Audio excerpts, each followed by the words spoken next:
জয় রাধা বলল। একাদশীর কথা, শ্রাবণ মাসের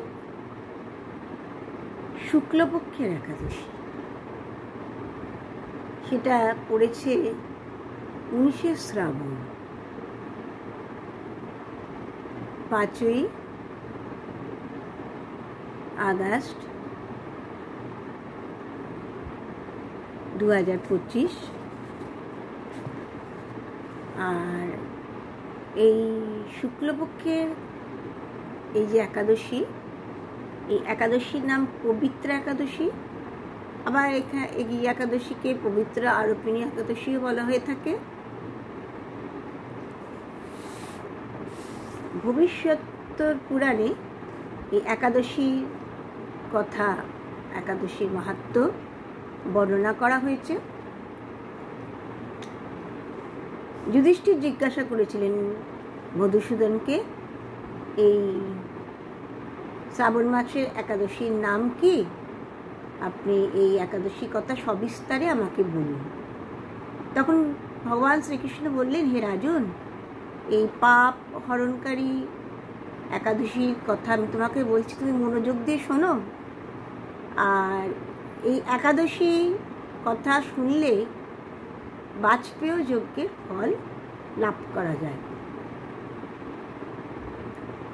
প্রাচীনকালে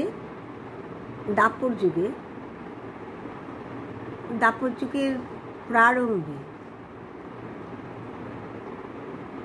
মহিজিৎ নামে একজন রাজা ছিলেন। তিনি ওই মাহিরতিপুরীতে তিনি রাজত্ব করতেন, কিন্তু রাজা ছিলেন পুত্রহীন, তাই তার খুব দুঃখ ছিল। পুত্র না থাকায় রাজা সবসময় অত্যন্ত বিষণ্ণ মনে থাকতেন। রাজার ধারণা ছিল অপুত্র ব্যক্তি ইহলোকে পরলোকে কোনো লোকেই তিনি সুভোগ করতে পারেন না। পুত্র প্রাপ্তির জন্য রাজা অনেককাল অতিবাহিত করলেন, তাও পুত্র লাভ করতে পারলেন না। তখন রাজা অত্যন্ত হতাশাগ্রস্ত হয়ে গেলেন। একদিন রাজা তার পাত্র মিত্র সকলকে ডেকে বললেন, আচ্ছা, আমার এই পুত্রহীন হয়ে থাকার পেছনে কি কারণ? আপনারা সকলে চিন্তা করুন, করে আমাকে বলুন কেন আমি পুত্রহীন, এর কারণটা কি? রাজা যখন এমনভাবে কাতরভাবে প্রজাদের জিজ্ঞাসা করছেন, পাত্র মিত্র সকলকে জিজ্ঞাসা করছেন, তখন এই রাজভক্ত প্রজাদের মনে খুব দুঃখ হলো। তারা তখন রাজার হিতের জন্য, রাজার মনস্কামনা পূর্ণ করবার জন্যে তারা ত্রিকালজ্ঞ ঋষির খোঁজে বনে গেলেন। তা বনে গিয়ে তারা যখন অন্বেষণ করছেন, তখন তাদের মহা ভাগ্যের উদয় হলো। মহাতপা লোমশ মুনিকে তারা দর্শন করলেন। মহাভাগ্যের ফলে লোমশ মুনিকে দর্শন করা যায়। তারা যখন লোমশ মুনিকে দর্শন করলেন, লোমশ কেন বলা হয়েছে? ব্রহ্মার এক কল্প অতিবাহিত হলে মুনিবরের একটি লোম পরিত্যক্ত হতো, তাই তাকে বলা হয়েছে লোমশ, তাই তার নাম লোমশ মুনি। তাই তারা সকলে ওই লোমশ মুনির চরণে প্রণাম নিবেদন করলেন। লোমশ মুনি তখন বললেন, তোমরা কে? তোমরা কি কারণে এসেছো এখানে? এই গভীর বনে কেন তোমরা এসছো? তখন এই প্রজারা বললেন, হে মুনিবর, আমাদের রাজা মহিজিৎ তিনি পুত্রহীন। পুত্রহীন হবার জন্য তার মনে বড়ই দুঃখ। তিনি একটি পুত্র পাবার জন্য খুব ব্যাকুল। তিনি আমাদের সকলকে ডেকে জিজ্ঞাসা করছেন তার পুত্রহীন হয়ে থাকার কারণটা কি, তিনি কি অন্যায় করেছেন, কিন্তু আমরা তো কোনো কিছুই খুঁজে পাচ্ছি না তার দোষ ত্রুটি। তা আপনি এমন কিছু সৎ উপদেশ দান করুন যাতে এই অপুত্রক রাজা পুত্র লাভ করতে পারে। তখন ওই ত্রিকালজ্ঞ লোমশ মুনি ধ্যানস্থ হলেন। ধ্যানস্থ হয়ে তিনি দেখছেন যে এই রাজা আগের জন্মে একজন দরিদ্র বৈশ্য ছিলেন। তা তিনি একটা দুষ্কর্ম করে ফেলেছিলেন। কি দুষ্কর্ম? না, গ্রামে গ্রামে তিনি যখন ভ্রমণ করছিলেন, করতে করতে যখন তিনি বাণিজ্য করছিলেন, তখন একসময় জ্যৈষ্ঠ মাসের শুক্লপক্ষের এই দ্বাদশীর দিনে দুপুরবেলায় তিনি প্রচণ্ড পিপাসার্থ হয়ে পড়েন। আর পিপাসার্থ হয়ে তিনি এক জলাশয়ের সন্ধান করতে করতে একটি জলাশয়ের সন্ধান পান। তার পেয়ে সেখানে জল পান করতে যান। সেখানে ওই জলাশয়ে একটি গাভী তার বৎসকে নিয়ে জল পান করছিল। দেখে ওই রাজা তখন ওই যিনি আগের জন্মে দরিদ্র বৈশ্য ছিলেন, তিনি ওই দরিদ্র বৈশ্য তখন ওই গাভীটিকে সরিয়ে দিয়ে নিজে জল পান করতে লাগলেন।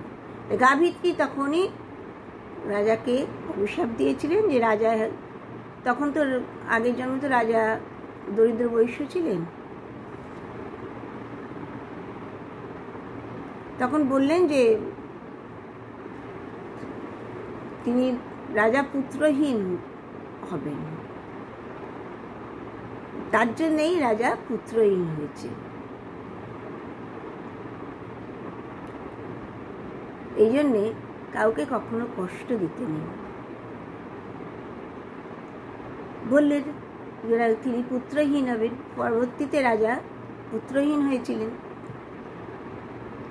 তখন প্রজারা মুনির চরণে পড়লেন, পড়ে বললেন, এখন আপনি বলুন কিভাবে রাজা এই পাপ থেকে মুক্তি লাভ করতে পারবেন, তার এই পাপ বিনষ্ট হবে আর রাজা পুত্র লাভ করবেন, আপনি কৃপা করে আমাদের। তখন ওই লোমশ মুনি বললেন, শ্রাবণ মাসের শুক্লপক্ষে যে একাদশী, পবিত্র একাদশী বা পবিত্র আরোপিণী একাদশী, সে একাদশী ব্রত করতে হবে। রাজা প্রজা সকলকেই ব্রত পালন করতে হবে। প্রজাদের বললেন, তোমাদের যেটুকু পূর্ণ হবে সবটুকু রাজাকে তোমরা দান করো। এই রকম করলে রাজা অবশ্যই পুত্র লাভ করবেন। প্রজাদের মুখে এই কথা শুনে রাজা রানী তারা ব্রত করলেন। ব্রতর ফলে তারা পুত্র সন্তান লাভ করলেন। এই কারণেই এই একাদশীকে পবিত্রা একাদশী বলা হয়। বলা হচ্ছে শ্রীকৃষ্ণ সবিস্তারে পাণ্ডুপুত্রদের এই একাদশীর কথা বলেছেন, আর আরও বলেছেন যারা ঈশ্বর চিন্তায় ডুবে থাকে, মগ্ন থাকে, তারা ইহলোকে পরলোকে আনন্দ লাভ করে। আর শাস্ত্র অনুযায়ী এই ব্রত পালন করার কথা ভগবান শ্রীকৃষ্ণ বলছেন। শাস্ত্র অনুযায়ী এই ব্রত পালন করতে হবে, নিষ্ঠার সাথে ভক্তি ভরে এই ব্রত পালন করতে হবে। ভবিষ্যৎ পুরাণেও এমন কথাই বলা হয়েছে। এই ব্রত পালনের ফলে ইহলোকে সুখ সম্পদ ধন জন লাভ করা যায়, কৃষ্ণ ভক্তি হয়, আর মহা আনন্দে জীবন অতিবাহিত করা যায়। তাই এই একাদশী ব্রত করা অতি অবশ্য কর্তব্য। পরের দিন পারণ সকাল 9:33 মধ্যে। এই দিন আবার কৃষ্ণের ঝুলন যাত্রা আরম্ভ। ঝুলন যাত্রা আরম্ভ এই দিনকে এই 19শে শ্রাবণ মঙ্গলবার ঝুলন যাত্রা আরম্ভ, তাই আমরা একটা ঝুলনের গান করি।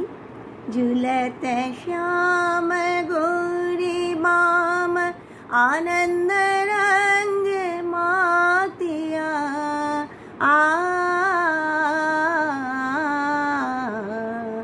ईसत हसित रवस केली झुलायत सब सखिनी मेली गावत कत भातिया झुलत श्याम गौरी माम आनंद रंग मातिया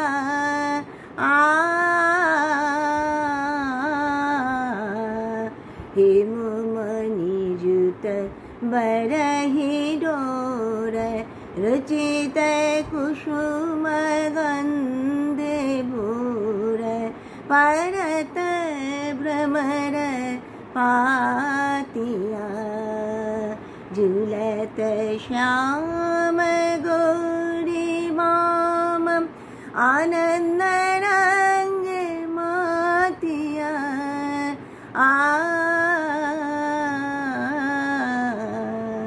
नवीन लताय जरित डाल वृंदा विपिन सवित भाल चाँद उजर रातिया चाँद उजर रातिया नवघन तनु दुलये श्याम राय संग झुलत बाम तुरित जरित कातिया तारा मोनी चंद्रहार झुलित दुलित गले दोहार हिलन दुहुक कातिया दीदी कहत धिया